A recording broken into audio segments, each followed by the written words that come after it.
हिंदुओं को लेकर कांग्रेस ने सच छुपाया। हैदराबाद को कौन बनाना चाहता है इस्लामिक मुल्क? आखिर कौन हैदराबाद को इस्लामिक मुल्क बनाना चाहता है? क्या कांग्रेस इसके लिए प्लानिंग बना रही है? आखिर कैसे 80% से ज्यादा की हिंदू आबादी सिमटती गई? और अब क्या हैदराबाद में एक बार फिर बहुत कुछ होने वाला है? ऐसा इसलिए क्योंकि यूपी के सीएम योगी आदित्यनाथ ने कांग्रेस से ऐसा सवाल पूछ लिया है जिसको लेकर घमासान मचा हुआ है।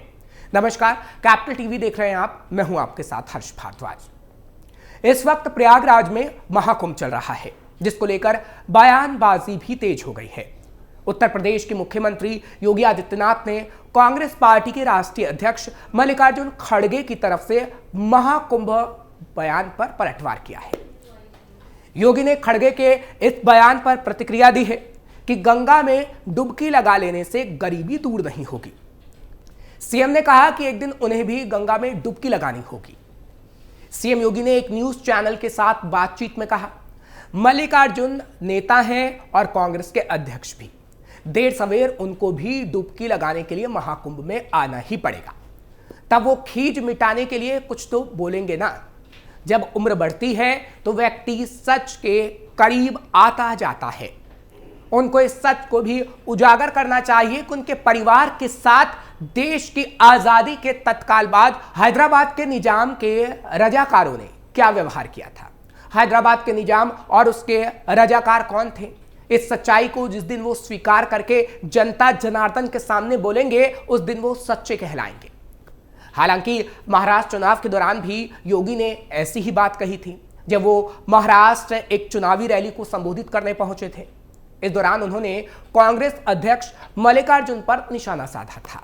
उन्होंने कहा था कि मल्लिकार्जुन खड़गे मुझ पर बेवजह गुस्सा कर रहे हैं। उन्हें गुस्सा करना है तो हैदराबाद के निजाम पर करें, जिनके रजाकारों ने अपना गांव जला दिया, हिंदुओं को बेरहमी से मारा, आपकी आदरणीय मां बहन, आपके परिवार के सदस्यों को जला दिया गया।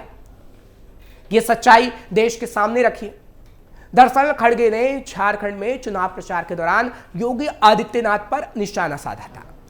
उन्होंने कहा था कि कई साधु अब राजनेता बन गए हैं। वो गेरुआ कपड़े पहनकर समाज में नफरत फैला रहे हैं और लोगों को बांटने की कोशिश कर रहे हैं। श्री मल्लिकार्जुन खड़गे जी अनावश्यक रूप से मेरे ऊपर लाल पीले हो रहे हैं, गुस्से में हैं। खड़गे जी, मेरे ऊपर गुस्सा मत करिए, मैं तो आपकी उम्र का सम्मान करता हूं।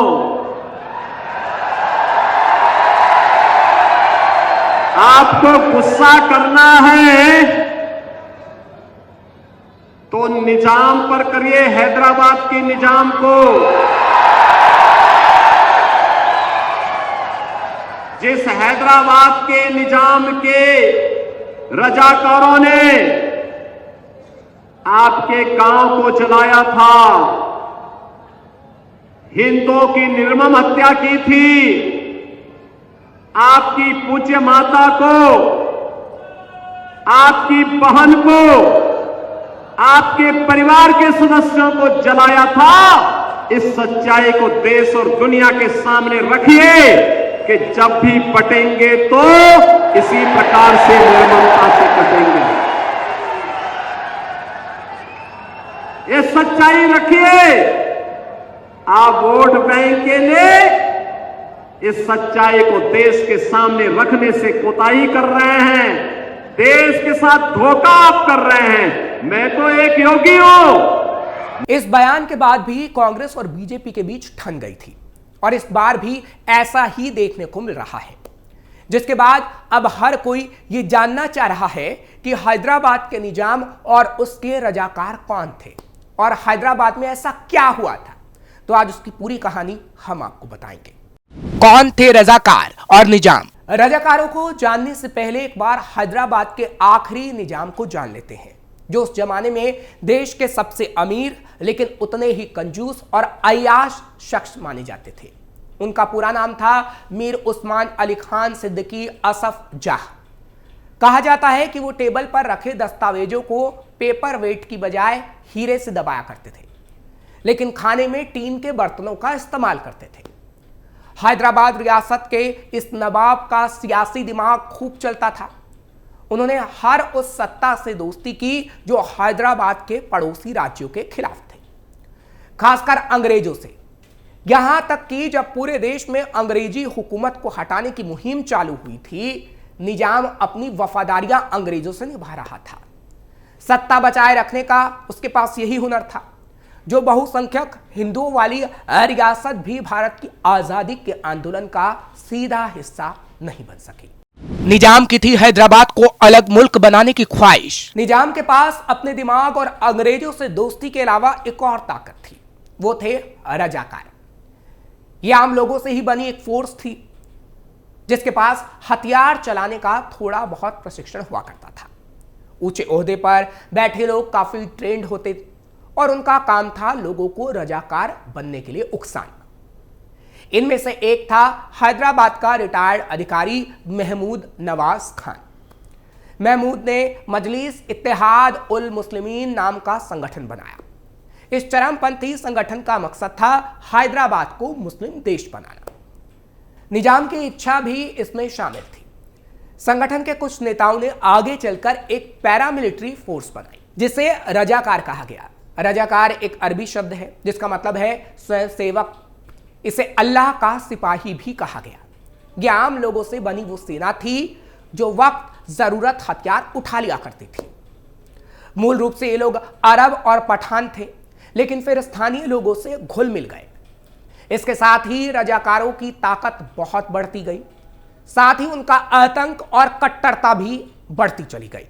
85% आबादी वाले हिंदू राज्य में हुआ कत्लेआम। हैदराबाद में तब तकरीबन 85% आबादी हिंदू की थी, जबकि शेष मुस्लिम, लेकिन ऊंचे पदों पर केवल मुसलमान ही थे। यहां तक कि रियासत में ज्यादातर टैक्स हिंदुओं से ही वसूला जाता था। चाहे घर में किसी बच्चे का जन्म हो, कोई मौत हो जाए या फिर खेती बाड़ी, बहुसंख्यकों पर लादे इन्हीं करों से शाही खजाना बढ़ता ही चला गया। कासिम रिजवी नाम के मौलाना के नेतृत्व संभालने के बाद रजाकार आर्थिक जबरदस्ती के अलावा मारकाट और धर्म परिवर्तन पर भी आमादा हो गए। कई रिपोर्ट्स में जिक्र मिलता है कि कैसे रजाकार गांवों पर हमला बोलते और लोगों पर इस्लाम अपनाने का दबाव बनाते। मना करने पर पुरुषों की हत्या कर दी जाती थी, जबकि स्त्रियों के साथ दुष्कर्म किया जाता था या फिर उन्हें उठाकर ले जाकर जबरन शादी कर दी जाती थी और इस्लाम कबूल करवा लिया जाता था। इनसे जन्मे बच्चे रजाकारों की संतान कहलाते। फ्रंटलाइन मैगजीन में उस दौर को देख चुके लोगों का इंटरव्यू भी है। हैदराबाद के भैरनपल्ली में हिंदुओं का हुआ नरसंहार। रजाकारों की बर्बरता की बात होती है तो भैरनपल्ली के नरसंहार का भी जिक्र आता है। यह रियासत का एक गांव था जहां किसी भी तरह से रजाकार नहीं पहुंच पा रहे थे। जैसे ही लोग भीतर घुसने की कोशिश करते, गांव वाले संगठित होकर पैरामिलिट्री पर हमला कर देते। लेकिन देश की आजादी के एक साल बाद अगस्त 1948 में रजाकारों ने हैदराबाद पुलिस के साथ मिलकर भैरनपल्ली पर हमला कर दिया। गांव के मजबूत पुरुषों को गोली मारने या आग में झोंक देने के बाद औरतों से दुष्कर्म हुआ। इस नरसंहार की खबर दिल्ली तक भी पहुंची थी और एक्शन की तैयारी होने लगी। Doctor KM. मुंशी की लिखी एंड ऑफ एन ईरा किताब में इन सारी बातों का जिक्र है।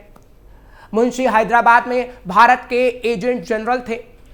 किताब के मुताबिक आजादी के बाद देश के सामने कई समस्याएं थी, जैसे कश्मीर मामला, देश को एक साथ कई मोर्चों पर लड़ना ना पड़े, इसलिए कांग्रेस ने इस पर ज्यादा ध्यान ही नहीं दिया। जिसके बाद इसके लिए हैदराबाद निजाम और भारत सरकार के बीच एक समझौता भी हुआ। इसमें अलग देश की मांग कर रहे निजाम को कुछ छूट देने की बात कही गई थी। रजाकार लीडर ने हिंदुओं को जलाने की धमकी दी। हैदराबाद और भारत सरकार के बीच एक समझौता हुआ, स्टैंड स्टिल समझौता, जो साल भर के लिए था। इस दौरान देश को पूरा वक्त मिल जाता कि वो हिंदू बहुल रियायत पर बाकी रियासतों की तरह फैसला ले सके।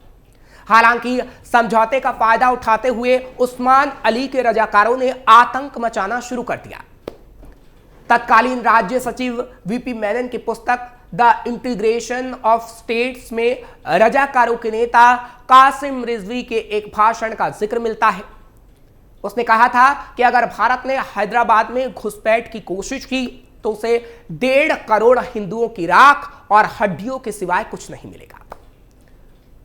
खुद भारत सरकार ने साल 1948 में एक श्वेत पत्र निकाला जिसमें मराठवाड़ा, तब हैदराबाद रियासत का हिस्सा थी, कि 4 जिलों में 50 से ज्यादा बर्बरताओं की बात कही गई। इन घटनाओं में 200 से ज्यादा जानें चली गई थी। बहरनपल्ली नरसंहार के बाद स्थानीय हिंदू संगठन एकजुट होने लगे थे।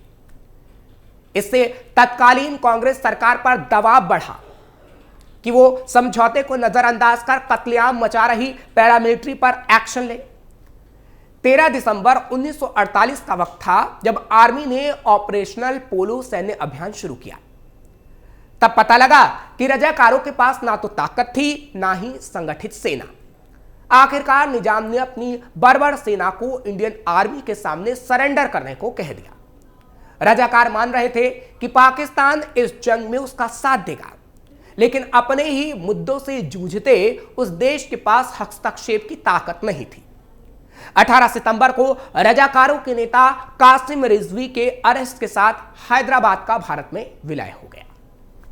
हालांकि रजाकारों के आतंक की कहानियां आग में दबी चिंगारी की तरह जब तब भभक जाती हैं और कहा जाता है कि उस वक्त की कांग्रेस सरकार ने जानबूझकर हिंदुओं का नरसंहार होने दिया। फिलहाल आपको ये खबर कैसी लगी कमेंट सेक्शन में जरूर बताइए। खबर को लाइक और शेयर करें। कैपिटल टीवी को सब्सक्राइब जरूर करिए।